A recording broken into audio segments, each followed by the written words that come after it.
মান রব্বুকা মা দীনুকা মান নবিয়ুকা, তোমার রবকে, তোমার দিন কি, তোমার নবী কি। যে লোকটা ঠিক ঠিক উত্তর দেবে রব্বি আল্লাহ দীনুল ইসলাম, নবী মুহাম্মদুর রাসূলুল্লাহ সাল্লাল্লাহু আলাইহি ওয়াসাল্লাম, আল্লাহ বলবেন আমার বান্দা সত্য বলেছে, কাদ সাদ্দাক্তা, এই বান্দার জন্য সমস্ত জান্নাতের ফ্যাসিলিটি দিয়ে দাও। এরপরে এত উত্তর দেওয়ার পরেও জাহান্নামের দরজাটা খুলিয়ে দেওয়া হবে। আগুন একে অপরে ছিঁড়াছিঁড়ি করছে, লড়ালড়ি করছে, ওই জাহান্নামের দরজাটা খুলে দেওয়া হবে এবং কবরবাসীকে বলা হবে, ও কবরবাসী, এক নজর জাহান্নামটা তুমি দেখে নাও। জাহান্নামটা দেখানোর পর বলা হবে, কবরবাসী রে, তোমার রব তোমাকে দয়া করেছে, মাফ করেছে, এই রকম জাহান্নাম থেকে তোমাকে বাঁচিয়েছে, এখন তুমি চিরনিদ্রায় থাকবে জান্নাতি ঘুমে। এরপরে জাহান্নামী যে হবে একটাও উত্তর দিতে পারবে না, হা আল্লাহ আদেরি, আমি তো কিছুই জানি না, যে বলবে ওই ব্যক্তির জন্য জান্নাতের দরজাটা খুলে দেওয়া হবে। আর ফেরেশতারা বলবে, হতভাগা বদনসিব রে, এই রকম জান্নাতে তোমার স্থান ছিল, শুধু তোমার বরবাদি আমলের কারণে তুমি কবরেতে জাহান্নামে চলে যাচ্ছ। হতভাগা, তোমাকে মাল করে কবর থেকে গাফেল করে দিয়েছিল। অতএব বন্ধু, ওইখানে খুলে দেওয়ার পর ওকে চির জাহান্নামের আযাবে দেওয়া হবে। জাহান্নামীদের জন্য জাহান্নামের বিছানা বিছানো হবে এবং জাহান্নামের চাদর পরানো হবে, লেপ তোশক হবে, জাহান্নামের হালাতে তারা কবরে কাটাবে। আর জান্নাতি যারা হবে, আল্লাহর নবী বলেছেন, তাকে বলা হবে, নম কাও নমে উরুসা, তুমি ঘুমাও যেমন নতুন দুলহা দুলহি বাসর ঘরে আনন্দ করে, ওই রকম তুমি ঘুমাও। আজীব ব্যাপার। এখানে আবার প্রশ্ন চলে এলো, বেঈমানরা যে প্রশ্ন কত করে। জি, জাহান্নামীরা জাহান্নামে চলে গেল, তাদের আযাব শুরু হয়ে গেল, কিন্তু যারা জান্নাতি তাদেরকে বলা হবে, তোমরা যেমন বাসর ঘরে নতুন দুলহা দুলহি শোই ওই রকম শুয়ে যাও। আচ্ছা, দুলহা দুলহি বাসর ঘরে শোই, ওদেরকে যে ঘরটা দেওয়া হয়, বিয়ে ঘরে হাজার লোক থাকলো ওই ঘরে ডিস্টার্ব কেউ, জোরে বলেন, কেউ করে না। হে কবরবাসী, তোমাকে ডিস্টার্ব কেউ করবে না। 2 নম্বর, তুমি আনন্দ চিত্তে থাকো, তুমি ভালোভাবে থাকো, তোমার কোনো টেনশন নেই। কিন্তু প্রশ্নটা কি জানেন, একটা ঘরকে ফুল দিয়ে সাজিয়ে দেওয়া হলো, গোটা ঘরটা লাইটিং আর ফুলে সাজিয়ে শেষ করে দেওয়া হলো, কিন্তু মেয়ে নাই, ওটা কি বাসর ঘর হবে? গোটা ঘরটা ফুল দিয়ে সাজিয়ে দেওয়া হলো, মেয়ে আছে, ছেলে নাই, ওটা কি বাসর ঘর হবে? এই দুটো থাকতেই হবে, জোড়া ঢুকবে তবেই তার নাম বাসর ঘর। তাহলে আমি যদি কবরে ঢুকি, ওখানে একটা মেয়ে ঢুকতে হবে, এটা একটা প্রশ্ন। নাহলে বাসর ঘর আল্লাহ রসুল বললেন কেন? বাসর ঘরের প্রথম শর্ত আছে, ফুল নাই, লাইট নাই, লেপ নাই, তোষক নাই, যদি একটা সঁপ আর বালিশ হয়, কিন্তু নতুন বউ যদি হয়, স্বামী হয়, তো ওটা বাসর ঘর হলো। কথা বুঝতে পেরেছেন কিনা? তাহলে কবরটা বাসর ঘর বললে কেন? তাহলে ওখানে মেয়ে দিতে হবে আর মেয়েদেরকে স্বামী দিতে হবে। কিন্তু একটা জিনিস বলি, মতো কা মানে মতো, কা উরুসা, বাসর ঘরের মতো, বাসর ঘর তো বলা হয়নি, মতোটা কি সঠিক হয়? জোরে বলেন, মতোটা সঠিক হয় না। কিন্তু আবার প্রশ্ন করছে, মতোটা যদি সঠিক না হয় তো সঠিকের মতো তো হতে হবে। কীরকম বলেন তো? এইটা কোরআন, আর একটা কিতাব এরকমই আছে এই সাইজেরই, তা আপনি বলছেন কোরআনের মতো এই বইটা, কিন্তু কোরআন নয়। তো মতো মানে তাহলে সাইজটা তো মিলছে রে বাবা, বুঝতে পেরেছেন? মানে আবার কত ভেজাল টানছে। তাহলে মতো যদি হয় তো ওই দুটো জিনিস ওখানে দেখতে হবে, নিয়ে দুইজনার ভেজালকে মধ্যখানে আর একজনা মারছে। আমরা যখন মাদ্রাসায় পড়ি তো প্রশ্ন দিয়েছে আমাদেরকে শিক্ষকেরা পরীক্ষায়, যে রাসূলুল্লাহ সাল্লাল্লাহু আলাইহি ওয়াসাল্লাম আম্মাজান আয়েশা একজন দামি মহিলা, তিনি বলছেন যে আমি বলছি কেউ যদি বলে রসুল দাঁড়িয়ে পেচ্ছাপ করেছে তো সে ভুল বলছে, আমার হাবিব জীবনে দাঁড়িয়ে পেচ্ছাপ করেনি। বোঝাতে পারলাম? আবার আবু হুরায়রা বলছে রাসূলুল্লাহ সাল্লাল্লাহু আলাইহি ওয়াসাল্লাম দাঁড়িয়ে পেচ্ছাপ করেছেন। তাহলে ভেজাল লেগে গেল কি লাগলো না? তাহলে আসলে রাসূলুল্লাহ সাল্লাল্লাহু আলাইহি ওয়াসাল্লাম যতদিন বাড়িতে পেচ্ছাপ করেছেন কোনোদিন দাঁড়িয়ে নয়, আর উনি করেছিলেন সেটা সফরে। কেন করেছিলেন? এই হাঁটুটা এত ব্যথা হয়ে গিয়েছিল, ওনার বসার ক্ষমতা ছিল না। ইচ্ছা করে করেনি, ওনার বসার ক্ষমতা ছিল না। মিলে গেল, ঝামেলা মিটে গেল। তো এরকম অনেক হাদিস আছে। তো এইটাকে মধ্যখান থেকে একজন কি করছে, আচ্ছা মেয়েরা যখন জওয়ান হয় তোরা স্বপ্ন দেখে কি দেখে না যে আমার বিয়ে হচ্ছে? আর হ্যাঁ না বলে না? দেখে। কি করে জানেন? আপনারা তো মেয়ে নন। আমাকে একজন প্রশ্ন করেছিল, এক মহিলা লিখে, যে আপনারা তো মেয়ে নন, তো মেয়েরা স্বপ্ন দেখে কিনা আপনারা কি করে জানেন? কোরআনে কোনো ভুল আছে?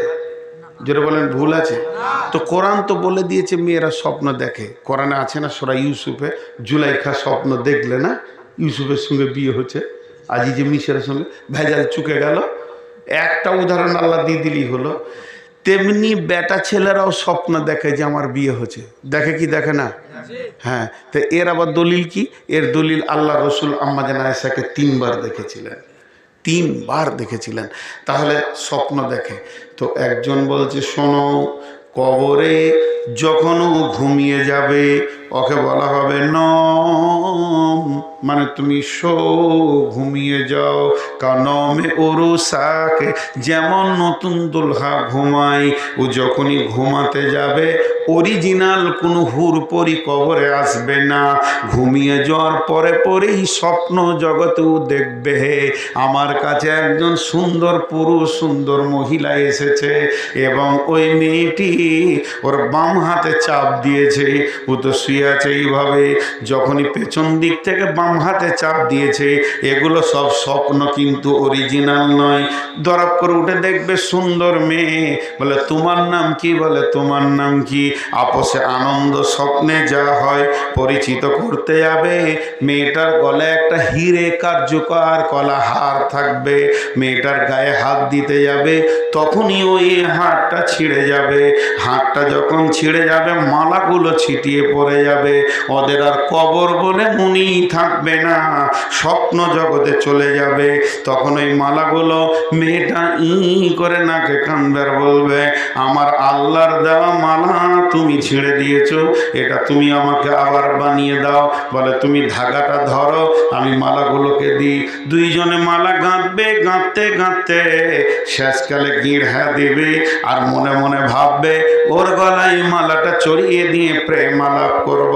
যখনই গিঁড়া দেবে সুম্মা নুফিকা ফীহি উখরা ফাইযা হুম কিয়ামুন ইয়ানজুরুন, এমন সময় ইসরাফিল দ্বিতীয় সুর ফুঁকে দেবে, কবর থেকে উঠার পালা করে যাবে। পর ঘুম তখন ভেঙে যাবে। এতক্ষণ তাহলে ঘুমিয়ে ছিলাম রে, কত সুন্দর বউ দেখছিলাম রে, হ্যাঁ? এরকম ঘটনা ঘটে। তো জান্নাতীদের জন্যে কবর বড় আসান জায়গা হবে, আর জাহান্নামীদের জন্য কবর জ্বলে যাবে, পুড়ে যাবে। তো ভাই আমার, এর নাম হলো কবর। কবর থেকে যে বেঁচে যাবে সে সব জায়গায় বেঁচে যাবে, আর কবরে যে ধরা খেয়ে যাবে সে সব জায়গায় ধরা খেয়ে যাবে। কবর এমন একটি জায়গা, আমাদের ধ্যান ধারণা দিন রাত কবর হচ্ছে, সে দেশের খবর তো কেউ দেয়নি। খবর যিনি দেনেওয়ালা, যার জবানে জীবনে মিথ্যা বের হয়নি, সেই নবীজি খবর দিয়ে দিয়েছেন। বিধায় কবর সত্য, কবরের আযাবও সত্য। এরপরে চলেন, কবরে প্রশ্ন কয়টা? জোরে বলেন। 3টা, 4টা লয়। কবরে প্রশ্ন 3টা। আমার সময় হলো কতক্ষণ?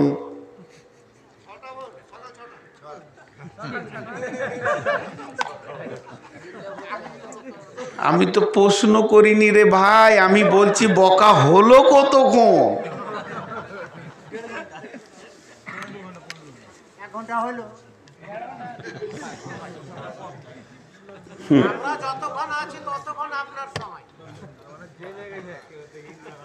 ভাই আপনাদেরকে একটা কথা বলি, আপনারা যেগুলো বলছেন এগুলো আমার জন্য দোয়া। আপনারা যে আমাকে চাইছেন এটা আমার জন্য দোয়া, এতটুকু আমার বিবেক আছে। অনেক বক্তা আছে বলে ওকে নামা তো ভ্যার ভ্যার করছে কেন, কিন্তু আপনারা আমাকে চাইছেন এটা আমার জন্য দোয়া। হ্যাঁ, আপনাদের এই চাওয়াটা আমার জন্য দোয়া, আলহামদুলিল্লাহ। কিন্তু আমার সুগারের কাগজটা দেখাবো, 488 সুগার কাগজে লেখা আছে। তারপরও এই যে পানি খেঁচি আর চালাইছি, জিভ শুকিয়ে যাচ্ছে। তো এবছর 1.5 ঘন্টা 1.25 ঘন্টা চালিয়েছি সব জায়গায় খেলে এক জায়গায় একটু বেশি চলে গেছে। আজকে হয়তো খুব বেশি 1.5 ঘন্টা তো হয়েই গেল, 1.25 ঘন্টা ঢুকে গেছে। তো যাই হোক, আমি এই প্রশ্ন 3টের উত্তর কিভাবে দিতে হবে এইটা বলে আজকে সমাপনী দিব। আপনারা আমার জন্য দোয়া করেন, হায়াতে বেঁচে থাকলে মোলাকাত হবে। খুব ভালো লেগেছে আজকে এই শ্রোতাগুলোকে। আচ্ছা, মহিলাগুলো আবার পর্দা থেকে বেরিয়ে এসে এখানে ভিড় করছে কেন? কোন বেহায় রে ভাই, লজ্জা শরম কিচ্ছু নাই। তাহলে ওই ধারটা আবার করলে কেন? চলে যান সামনে থেকে যান, ওরা আবার ওখানে দাঁড়িয়ে ডিস্টার্ব করছে। কটা প্রশ্ন বললাম? আমি একটা কথা বলবো, সকলে জোরে বলবেন। আগে আমি শিখিয়ে দিই, আল্লাহ আমাদের রব, সেই রবই আমাদের সব। খালি সবটা বলবেন, মনে থাকবে? আরেকবার আমি বলে দিই, তারপরে বলবেন আল্লাহ আমাদের রব, সেই রবই আমাদের সব। জি, আল্লাহ আমাদের রব, সেই রবই আমাদের বাস। আল্লাহ তাবারাক ওয়া তাআলা যখন পৃথিবীর বুকে আদমকে জান্নাতের মাটিতে তৈরি করলেন এবং জান্নাতে মাটিতে তৈরি করার পর আদমের পিঠে হাত দিলেন, হাত দেওয়ার পর ঝুরঝুর ঝুরঝুর করে বালুর মতো পড়তে লাগলো। সমস্ত আত্মাগুলোকে বানালেন, বানানোর পর আমার আল্লাহ বলেন আলাস্তু বিরব্বিকুম, আমি কি তোমাদের রব নই? এবার বাংলায় বলি, আমি কি তোমাদের পালনেওয়ালা নয়? আমি কি তোমাদেরকে দেখভাল করনেওয়ালা নয়? সকলে আমরা বলেছিলাম হ্যাঁ, কলু বালা। এরপরে পৃথিবীতে এক এক করে আসছি, যার যখন পালা পড়ছে আসছি। তাহলে পৃথিবীর বুকে যখন আসব, পৃথিবীতে থাকা, ওঠা, বসা, খাওয়া, সুখ দুঃখ, রোগ, চিকিৎসা, ভালো মন্দ, লাভ লস, সব কিছুর মালিককে। এই একিনটা যার মধ্যে থাকবে, আল্লাহ তো শিরক বিহি শাইয়া, এক আল্লাহকে ছেড়ে অন্য কোনো জায়গায় তুমি যেও না। খবরদার না, খবরদার না। আল্লাহকে জড়িয়ে থাকো। তাহলে শিক্ষা দিয়েছেন কি না? আর রব, আমাদের রব কি? আল্লাহ। একটা উদাহরণ দিই। এখানে একটা ছেলে ঘুরে বেড়াচ্ছে, এতিম, বিচারার মা নাই, বাপ নাই, ভাই নাই, বোন নাই। কেউ আমাকে ইশারা করে বলল যে এই ছেলেটা এতিম, পৃথিবীর বুকে কেউ নাই, স্টেশনে কাঁদছিল, নিয়ে এসছেন। তো ছেলেটাকে কাছে ডাকলাম, দিয়ে বললাম বাবু তুমি কার বাড়িতে থাকো? তোমাকে দেখভাল করনেওয়ালা কে? তো বললো আমাকে দেখভাল করনেওয়ালা মাস্টার শফিউর রহমান। तो देखभाल करने वाला के मास्टर शफिउर रहमान। তাহলে देखभाल करने वाला ওই লোকটা তো নাম লয়, লোকটার নাম শফিউর রহমান, আর ওর দায়িত্ব নিয়েছে ও। তো আল্লাহর নাম রব নয়, আল্লাহ আমাদের দেখভাল करने वाला। রব মানে দেখভাল करने वाला, বুঝাতে পারলাম? তা আল্লাহ আমাদের রব। এবার আল্লাহ বললেন আমি কি তোমাদের রব নয়? আমরা বললাম কলু বালা, আল্লাহ আপনি ঠিকই বলেছেন। এরপর আমরা পৃথিবীতে এলাম, আমার রুজির মালিক আল্লাহ, আমার হায়াতের মালিক আল্লাহ, আমার মওতের মালিক আল্লাহ, আমার সুখ দুঃখ বিমার আর সুস্থতার মালিক আল্লাহ। এ তাহলে যদি আল্লাহ হয়, আমি পূজা করব কার? আল্লাহ। মাথা নামা করব কার কাছে? না আল্লাহর কাছে। ভয় করব কাকে? না আল্লাহকে। ভরসা করব তো আল্লাহর কাছে করব। পৃথিবীর অন্য কাউকে ভয় করব না, ভরসা করব না, অন্য কারো পূজা করব না, অন্য কারো কাছে মাথা নামা করব না। আল্লাহর নবী নবী মুহাম্মদুর রাসূলুল্লাহ সাল্লাল্লাহু আলাইহি ওয়াসাল্লাম বলছেন, মাঝরে আল্লাহ তুশরিকু বিহি শাইয়া, খবরদার শিরকের মতো গুনাহ করিও না। যদিও তোমাকে কেটে পিস করে দেওয়া হয় এবং তোমাকে যদি আগুনে জ্বালিয়ে ভরে দেওয়া হয়, ইজা কুতিলতা আও হুররিতা, আল্লাহর সঙ্গে কাউকে শরীক করবে না। যদি তোমাকে কেটে পিস বানানো হয় কিংবা জীবিত আগুনে জ্বালিয়ে পুড়িয়ে দেওয়া হয়, অতএব আল্লাহকে মেনে তুমি দুনিয়া করো। এবার আমি আল্লাহকে রব বলে পেয়ে গেলাম আলামে আরওয়াতে। পৃথিবীতে যত দিন বেঁচে থাকবে আল্লাহ আমার রব বলে মেনে নিলাম মওত পর্যন্ত। এরপরে যখন আমি কবরে যাব, প্রথম প্রশ্ন আসবে, তোমাকে দেখনেওয়ালা কে ছিল? তোমার লালন পালনকারী কে ছিল? আমি তখন বলবো আল্লাহ। তাহলে মানো রব্বুকা মানে তোমাকে দেখভাল করেনেওয়ালা কে ছিল? তোমার লালন পালনকারী কে ছিল? তোমার পূজা করেনেওয়ালা লোকটা কে ছিল? ব্যক্তিটা কে ছিল? তখন আমরা বলবো আল্লাহ, রব্বি আল্লাহ। একটা প্রশ্নের উত্তর হয়ে গেল। শর্টে বলে দিই, সারা জিন্দেগিটা যে আল্লাহর উপরে ভরসা করবে আর শিরক করবে না, ওর মুখ দিয়ে আল্লাহ বের করে নেবে আমার রব আল্লাহ, আমার রব আল্লাহ। বেশ, এটা একটা গেল। নাম্বার 2, মা দিনুকা, তোমার দিন কি? দিন মানে মতবাদ। তোমার মতবাদ কি? কোন রুলসের উপরে তুমি নিজের গাড়িকে চালিয়েছ?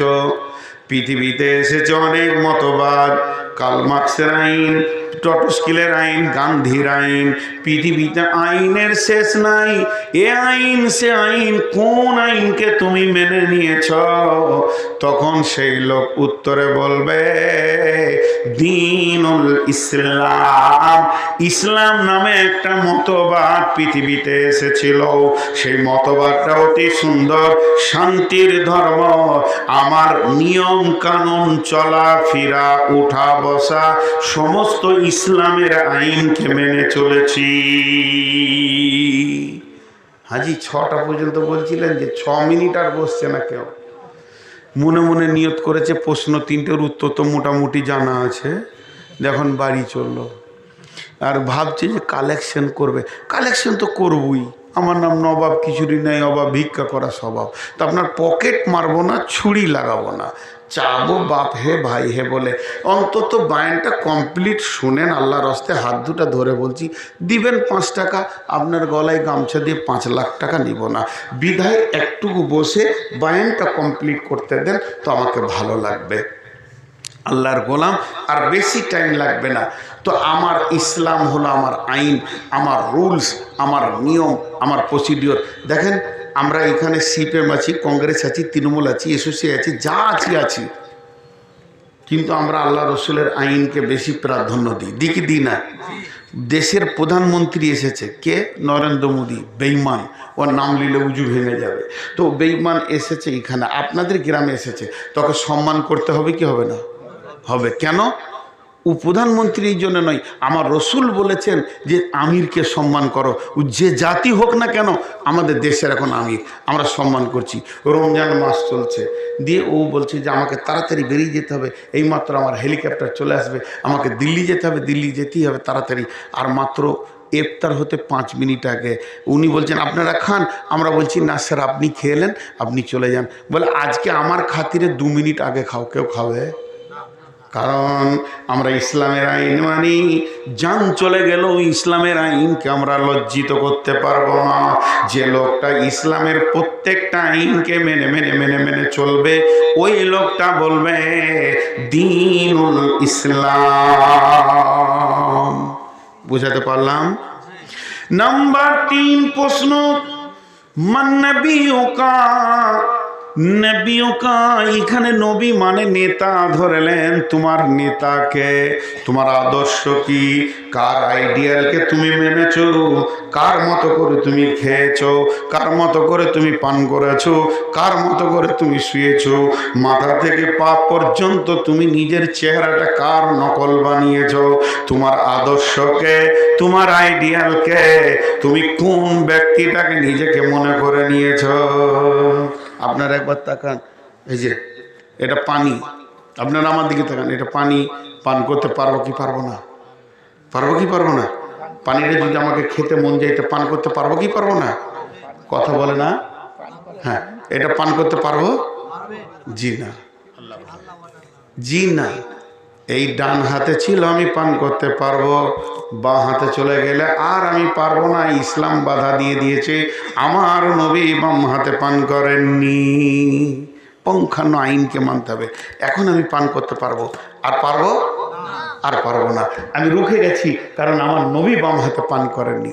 এবার যুবকদের হাতগুলো ধরে বলছি, কেউ আমার বেটার বয়সে, কেউ আমার ছোট ভাইয়ের বয়সে, হাতগুলো জড়িয়ে ধরে বলছি, ও সোনা মানিকের দল, তোমরা যে চুলটা রাখছো এটা ইহুদিদের নকল চুল। আর ইসলামের প্রথম শত্রু হলো ইহুদি। যে ইহুদিরা লাখ লাখ মুসলমানদেরকে মেরে দিচ্ছে, সেই ইহুদি বিশ্ব নবীর চিরশত্রু ইহুদি, ইসলামের চিরশত্রু ইহুদি।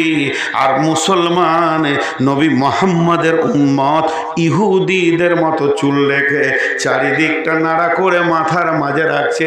একটিবার ভেবে বলো, নবী মুহাম্মদের কলিজায় কতটা লাগবে?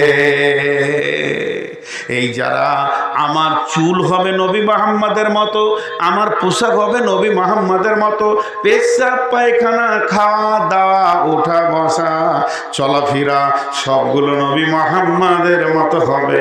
বন্ধুরে, যদি কেউ নবী মুহাম্মদকে নীতিবাচক বলে মেনে নিতে পারে, তাকে আর বলতে হবে না, আল্লাহ তার মুখ দিয়ে বের করে নেবেন, আমার আদর্শ হচ্ছে নবী মুহাম্মদুর রাসূলুল্লাহ সাল্লাল্লাহু আলাইহি ওয়াসাল্লাম। একটা আয়াত আছে কোরআনে সূরা জুমারের ভিতরে, ও উজিয়াল কিতাব ওয়াজিয়া বিন নবিয়িন ওয়াশ শুহাদা ওয়া কুদিয়া বাইনাহুম বিল হাক্কি ওয়া হুম লা ইউজলামুন। আল্লাহ কিয়ামতের মাঠে বলবে, হে হাসরবাসী, তোমরা তোমাদের নবীকে সঙ্গে করে নিয়ে এসো, আমল করেছো কিনা তার সঙ্গে করে নিয়ে এসো, এবং তোমরা সাক্ষী সাথে করে নিয়ে এসো। আমি আল্লাহ বাদী বিবাদীর মধ্যে বিচার করব, কারো উপরে জুলুম করব না। একটা লোক হেঁটে চলে গেল আল্লাহর কাছে, নেককার পরেজগার জান্নাতি লোক, আল্লাহকে গিয়ে বলবে, আল্লাহ আমি আমার আমলনামা নিতে এসেছি। ও উজিয়াল কিতাব, পৃথিবীর সমস্ত মানুষের আমলনামা সেখানে রাখা হবে। আল্লাহ ওয়াজিয়া বিন নবিয়িন ওয়াশ শুহাদা, দুইটা জিনিস সঙ্গে করে নিয়ে আয়, তুই নবীকে নিয়ে আয় এবং সাক্ষী নিয়ে আয়। সেই লোকটার কাছে তো নবী নাই। তখন আল্লাহ জানেন, সব কিছু জাননেওয়ালা, তারপরও বলবে তোমার সাথে নবী কয়। তখন সে লোক বলবে, আল্লাহ আপনি কুদরতের নজরে দিয়ে দেখেন আপনার নবী আমার সঙ্গে আছে কিনা। আমার আদর্শে মা বোনেরাও বলবে, আমার খাওয়াতে উঠাতে বসাতে আমি নবীকে ফলো করেছি, আমার পেশাব পায়খানায় আমি শোয়াতে ঘুমাতে নবীকে ফলো করেছি, অতএব আমার বডিটি নবী লেগে আছে। আল্লাহ খুশি হবেন, এরপরে বলবে তোমার সাক্ষী হয়। তখন আমার আল্লাহকে গোলাম বলবে, আল্লাহ আপনি তো কোরআনে বলেছেন, সীমাহুম ফি উজুহিহিম মিন আসারিস সুজুদ, সাজদার জায়গাগুলো কালো কালো হয়ে গেছে, এটাই হলো আমার আমলের সাক্ষী। হাসতে হাসতে জান্নাতে যাবে। তাহলে কবরের শেষ প্রশ্নের উত্তর ওই দিতে পারবে যে জিন্দেগিতে নবী মুহাম্মদকে নকল করেছি। আপনারা আমার ভাই, আপনারা আমার বন্ধু, আমার হাতের দিকে তাকান একবার। ভিখারির মতো ভিক্ষা চাইছি, হাত দুটো জড়িয়ে ধরে বলছি, হিন্দুদের মতো করছি না। 10টা মিনিট টাইম দেন, 10টা মিনিট। মানুষ উঠতে লেগেছে, যথেষ্ট 2 ঘন্টা আপনাদের সামনে বসে আছি, 10টা মিনিট খালি টাইম চাইছি, ভিখারির মতো উঠবেন না। টোটাল বক্তব্যটা আমি 1 মিনিটে বলবো, 1 মিনিটে। কবরে আমাদেরকে যেতেই হবে। যে যত বড় শিক্ষিত হোক, মূর্খ হোক, জ্ঞানী হোক, অজ্ঞানী হোক, শ্রমজীবী, বুদ্ধিজীবী, নারী, পুরুষ, শিশু, বৃদ্ধ, বৃদ্ধা, যাওয়ার ব্যাপারে কোনো বয়স হিসাব নাই। আল্লাহ যেদিন পাঠাবে আই হুকুম, সেদিন যেতেই হবে। আর সেই কবরে আমাকে বাঁচার রাস্তা একটাই, যদি আমার ভিতরে আল্লাহর উপরে বিশ্বাস এবং রসুলের আদর্শ আর দিন ইসলামের যদি চলাফেরা হয়, তো সে আসান, সে পেরিয়ে যাবে। এটাই আজকে আমার বক্তব্য শেষ, বক্তব্য সারাংশ শেষ। প্রত্যেকটি বক্তা আপনাদের কাছে টাকা চেয়েছে, আমি প্রথম ভিক্ষা চাইছি 10 মিনিট আপনারা উঠবেন না, এটা প্রথম ভিক্ষা। হাত দুটো ধরে বলছি, যারা আমার ছোট, যারা আমার বড়, তাদের হাতগুলো ধরে বলছি, কি মা কি বোন, 10টা মিনিট সময় দেন। কোনো আল্লাহর গোলাম আছেন যে মাদ্রাসা আজকে আপনাদেরকে 2 ঘন্টা সময় দিল, কি কোরআন হাদিসের কথা? আমার পেছনেও আমার শিক্ষক ভাজন যিনি মৌলানা ছিলেন, মৌলানা মুমতাজুলের জুতার দাম বেশি, নূর মোহাম্মদের মাথার দাম কম। ওনারা বড় বড় আলেম, আমি বিশ্বাস করি। বিধায় আল্লাহর অস্তে বলছি যে আপনারা কেউ আছেন যে আল্লাহর অস্তে যে 5,000 টাকা দেবেন। মাঝে একটা কথা বলছি, আমি হজ বা উমরাতে লোক নিয়ে যাচ্ছি, ট্রাভেলস খুলেছি, ইনশাল্লাহ বছর ফরজ হজে বেশ কিছু লোক যাচ্ছে। কেউ যদি যেতে চান তো যাবেন, উমরাতে যেতে চাইলে যাবেন। আর মক্কা মদিনাকে কেন্দ্র করে একটা ছোট্ট 20 টাকার বই লিখেছি, 20 টাকা মাত্র দাম। প্রত্যেকে খুচরো নিয়ে সেই বইটা নিয়ে নেবেন। আছে আপনাদের প্যান্ডেলের আশেপাশেই আছে, যাওয়ার সময় একটা করে বই নেবেন। পৃথিবীতে জমি জায়গা ঘর বাড়ি সব কিছু করেছেন, আপনি 1 লাইনও পড়তে জানেন না, একটা বই কিনে টেবিলে দিয়ে চলে যাবেন, আপনার ছেলের ছেলে ওইটা পড়ে হয়তো হেদায়েত পেয়ে যাবে। মক্কার কি ফজিলত, মদিনার কি ফজিলত, হজ বা উমরার কি ফজিলত।